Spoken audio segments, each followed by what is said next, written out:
لا ده احنا بص يومنا النهارده هيبقى عنب. في ناس كتير بتقول ان الشتاء ما فيهوش فاكهه، وانا جاي النهارده عند اقل نحيف والتاكس علشان اثبت لك عكس الكلام ده خالص. على كده يا معلم اسلام، كل حاجه موجوده في الشتاء، اهم حاجه البرتقانات. يعني سبحان الله، الفاكهه اللي موجوده في الصيف بترطب وبتروق عشان الحر، الفاكهه اللي موجوده في الشتاء هي برضو مفيده للشتاء. ده برتقال. انت عندك بقى كام نوع بابايا؟ في موجود البابايا الهندي العاديه اللي هي بالبذر، في موجود البابايا الريد ليدي اللي هي السيدلس، المانجا في الصيف والبابايا في الشتاء. ده شكل البابايا، واديك شايف اهي الحبايه وده البذر بتاعها. عندي مشكله بيني وبينها، ما بنستلطفش بعض احنا الاثنين. بسم الله، مش بكذب والله، هي خرجت بره نطاق البطاطا بس هي لسه نازله. في حجم حلو زي ده كده ممكن تبقى عامله في حدود الكيلو ونص، عندك حجم تاني زي كده هيبقى اصغر شويه. الكيلو بيبقى ب 8 جنيه، ب 9 جنيه، ب 10 جنيه. كيلو ايه اللي ب 8 جنيه؟ احنا هنا جمله بجد والله العظيم. والله مفيده جدا للشبكيه ولدمور العين. اللي عايزه فوائدها ومتضايقه من طعمها اعملها عصير. حلو. حط عليها حبايه اي حاجه من الحاجات المسكره، حط عليها عسل، حط عليها زي ما بنعمل مع الافوكاتو مثلا. حلو، انت هتيجي هنا عند النحيف وهتتكيف. الكيلو من البابايا دي ب 8 جنيه، البابايا دي بتتباع بره المستورد بتاعها الكيلو معدي ال 200 جنيه. طبعا معاك ان دي مستورد وان دي مصري، لكن اللي هتاخده من هنا سواء في طعم او في فايده هو اللي هتاخده من دي بالظبط. ده برتقان بصره، بس مش البرتقان بصره اللي موجود عند اي حد. بص يا صديقي، ده جريب فروت وده جريب فروت، بس ده قلبه ابيض وده قلبه احمر. برتقان بصره، الصلاه على سيدنا النبي. الله اكبر. الصلاه على النبي. الله أكبر. برتقان بصره في قلبه سكر. البرتقان اللي قلبه احمر ده بيتقال عليه اسمين، يا اما برتقان دم الغزال يا اما برتقان التاروكو. احنا عندنا 5-6 انواع برتقان، 20 نوع يوسفي. تخيل ان كل نوع منهم ليه فوائد غير الثاني. انا مش بفرجك على فاكهه بس، ومش بفرجك على مكان انت تشتري منه انت مطمن بس، انت بتشتري من حد فاهم عارف كويس قوي هو بيديك ايه. انا مش دكتور يا جماعه. بس انا جايب لكم حاجه النهارده لمرضى القلب والاوعيه الدمويه والعظام والمفاصل واللي عنده برد يجي. اول مره اشوف برتقان بصره بدمه. واخد لك فايده البرتقان البلدي بلونه الاحمر وحطها لك في البصره. متخيل ان اللون الاحمر ده خلى ان موجود فيه مركب الفلافونويد، فيه عنصر الانثوسيين اللي هو مضاد اصلا للالتهابات. الانثوساينز دايما بتيجي من المواد الصمغيه اللي موجوده في اي فاكهه. ليه دايما بيقول لك لو انت عايز تعمل دايت تاكل جريب فروت؟ جريب فروت فيه الياف كتيره جدا، نسبه سكريات قليله قوي، نسبه ميه عاليه جدا، مش هتزود لك سعرات حراريه بالشكل الكبير، قنبله فيتامين سي. جريب فروت كيلو ب 7 جنيه. حلو. ب6 كمان. انت هنا في سوق العبور بتاخد حاجه جمله، كيلو الجريب فروت يقف معاك ب 7 جنيه، انا بجيب لك هديه. صلاه النبي على الحلويات، الله اكبر. عندي فراوله فرزه صادر بتباع هنا الكيلو ب 15 وب 14، الكيلو بتاعها يعدي ال 25 جنيه. ده جمله لان بالزبط. ده طبعا دي فراوله تصدير بالظبط كده. بص الحبايه عامله ازاي، ما شاء الله لا قوه الا بالله، الحبايه بتنطق. مصر فيها حوالي 6 أو 7 انواع فراوله، دي اسمها فيستيفال لو عايز تاكل فراوله. فراوله استفانه او فراوله فيستيفال. مفيش مزازه، في سكر، هي اوانها ده دلوقتي. الموضوع لطيف جدا. اللي عايز يعمل بقى فراوله عصير ياخد بقى الفراوله الفورتونا. دي فراوله فورتونا اللي هي بتاعت العصير. وبرضه والله مسكره. خد الجوافيه الناعمه من بره طعمها مسكر من جوه. هي بقى الجوافيه دي هي بتبقى ناعمه، دي بتشم فيها ريحه الجوافه. شم ريحه الجوافه. عمري ما باكل جوافه كده، انا دايما اخدها مغمسه في سكر وماكلها، فعلا مسكره جدا. طعم وريحه واسعار مستريحه، تقريبا من 12 جنيه ل 15 جنيه الجوده العاليه اللي هي الشريحه الواحده. كل اللي احنا بنقوله ده اسعار جمله في نطاق الجمله. الباشن فروت لما تقول عليه فريش اهو هو ده، مفيش فريش اكتر من كده، جاي لك بعنقوده. الحاج احمد بدر المزارع بتاعت الباشن فروت دي هو اللي متولي امرها كله، هي المزارع بتاعته ما شاء الله. اتفرج كده على الباشن فروت شكله عامل ازاي. معروف دايما في الباشن فروت ان هي فيها سنه مزازه، انت بتاخد خليط من مجموعه طعم شويه فاكهه علشان يطلع معاك في الباشن فروت.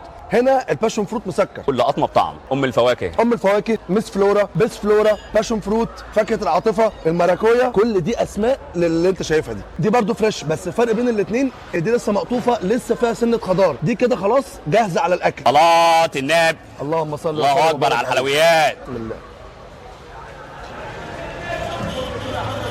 ولا كلمه مانجا يا مانجا. والله ولا كلمه. الحجم اللي بين البلين يعني الكيلو بتاعه ممكن 120 130، الحجم العالي ممكن 180 170. دي ممكن تكون اكبر هديه اديها لك النهارده. كيلو الباشن فروت الحجم الوسط لما يكون ب 150 جنيه، مش هنقول ب 120 جنيه ولا ب 100 جنيه، وده انتاج مصري وطعمه قسما بالله مسكر بشكل مش منطقي. انت ممكن تلاقي الاندونيسي او التايلاندي موجود في اي ماركت تاني بره ب 950 جنيه الكيلو، وهتاكله هتدرس من كتر المزازه اللي فيه. عندك بقى نوعين نبق تاني اهو، نبق تفاحي، نبق الباكستاني. النبق التفاحي ده انت هتشوفه كتير جدا في السوق، وفي عندنا مصر ما شاء الله السنه دي عامله انتاج رهيب من النبق التفاحي. عندك هنا النبق الباكستاني ده قليل لما هتلاقيه، ده شكل النبق الباكستاني، رغم ان هي لسه ما خدتش سوا كامل، طعمها جامد جدا. صلاه النبي. احنا جربنا النبق الباكستاني، انا بقى نجرب النبق التفاحي. بسم الله. مسكره كمان اكتر من هو ده؟ باكستان. دول 3 انواع افوكادو، الثلاثه مختلفين عن بعض. والثلاثه مصري. إيه افوكادو وإيه؟ هاس، بينك تروين، بيوريتي.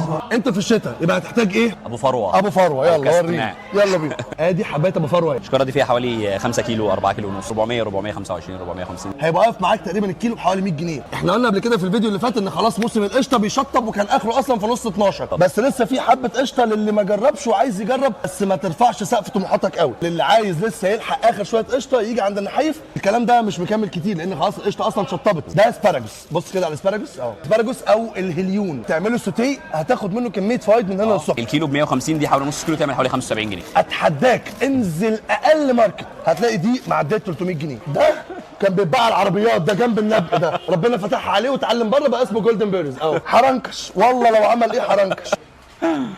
حرنكش والله لو لبس بدله حرنكش. قلت لي ان انت هتدوقني احلى تفاحه اكلتها في حياتي. مظبوط. الايراني. بسم الله الصلاه على النبي. بسم الله. جامده قوي قوي. كيلو ب 65 جنيه جمله. اعمل بقى سيف للفيديو ده من اول اللقطه اللي احنا فيها دي، علشان خاطر ده هينفعك من اول رجب شعبان رمضان. احنا طمر السكري السعودي. تاكل حبايه تخليها تضرب في دماغك. ما شاء الله لا قوه الا بالله. حبايه المجدول حبايه تعرفها من وسط ده 1000 حبايه جنبه بلح. جوده تصدير. الحبايه كلها لحم، بذرتها صغيره، طعم السكر اللي فيها حلو ومقبول. لما تيجي تاكلها انت بتاكل بلحايه ماليه مركزها. عندك هنا السكري والسكري مفتل، وعندك الصاقعي وعندك الخضري. ادي عندك كده 4 انواع تمور تمور سعودي. سعودي. وعندك بقى ده المصري بتاع التصدير، اعلى جوده في البلح المصري المجدول. يلا نخش على البلح العراقي. بلحايه اهي، حجمها مش كبير قوي، حجمها لطيف. انتاج جديد كله. دي فيها 10 كيلو بحوالي 500 جنيه. يعني كيلو بلح من الكرتونه دي عامل حوالي 50 جنيه. بلح مصري ده معمول مخصوص لآل النحايف وآل التاكس. ده بلح الواحات نصف جاف. البلحايه من جوه نظيفه. بسم الله. حلو قوي. 5 كيلو ب 300 جنيه. انا اول مره اعرف ان الرمان شغال طول السنه. انا بالنسبه لي ما بشوفش الرمان غير في الشتاء بس. ده نهايه الموسم الطبيعي بتاعه. لو عايز تلحق برضه تاكل رمان بتاع الموسم بتاع وقته الحق تعالى. الرمان المنفلوطي هو اعلى حبايه رمان ممكن تاكلها في مصر. بالظبط. تعالى نكمل. عايز تقول على ده كيموكوات هيمشي، عايز تقول عليه برتقال صيني هيمشي، عايز تقول عليه اي حاجه غير ان هو بلح هيمشي. ده مش بلح. او الكيموكوات علشان خاطر تاكله وتتبسط ما ينفعش ان انت تاكلها تقشرها، لا دي زي ما هي. بسم الله. بحب اقشرها. لو قشرتها هتاخد مزازه بس. ايوه. انا بترجم لك اهو. مزه مز قوي. اهو شفت.